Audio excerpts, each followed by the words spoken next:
The man behind the mask is Dan Cammish. Let's explain first of all that we're in the television compound here, Dan, in our kind of bubble, so we're able to work without masks. But how are you all handling the restrictions and the complications and the protocols down there in the paddock?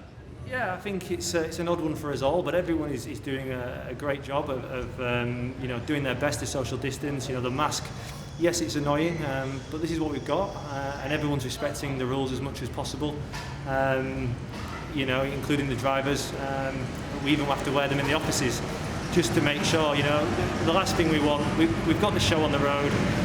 You know, it's a shame there's no fans here, but at least they can sit at home on the sofa with a cup of tea. And if we can bring them some action, you know, that's what we all want. So that's what as long as this, if this is what we've got, then this is what we'll have to work with.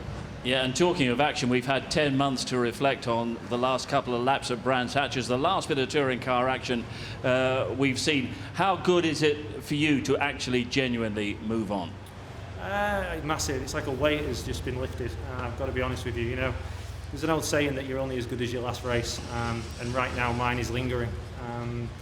You know, what happened was such a shame, and I've dwelled on it for long enough. And you know, with what happened in the world with COVID, you know, it's meant that I've not been able to put it behind me quite as soon as I would in previous seasons. I've had to sort of live with it a bit longer, and I can't wait now to you know, get this season underway. Let's get tomorrow going, and I'll have 3 new races to look back on, and hopefully I can move on and draw a line under it. Was there an extra bit of frustration, determination in that qualifying session today? You know what? It's the weight that I feel lifted is mainly because I've had my head down a little bit for too long. You know, I've got a great group of people behind me, my family and friends, and most of all, probably my girlfriend who's picked me up when I've had some, you know, pretty sad days. To be honest, it's not often people lose the biggest trophy in British motorsport with 14 corners to go, and you know. This has got my head up. I came here and it was lifting, but to put it on the front row, I feel rejuvenated. I feel up for it, and I'm glad I feel that again, because I needed that to kickstart my season. So I think the best is yet to come, I think, from me. Yeah, and the tone of the season to come has been very much set in that qualifying session with you, with Colin Turkington firmly in your sights. That's how it's going to remain.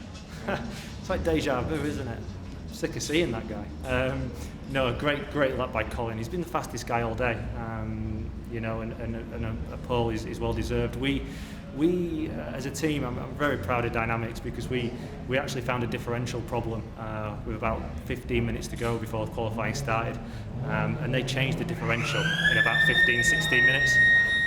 They got me out there, and not only was it reliable, it was fast. And they give me a car that very much challenged for pole position, and you know, it's a mega team effort from them.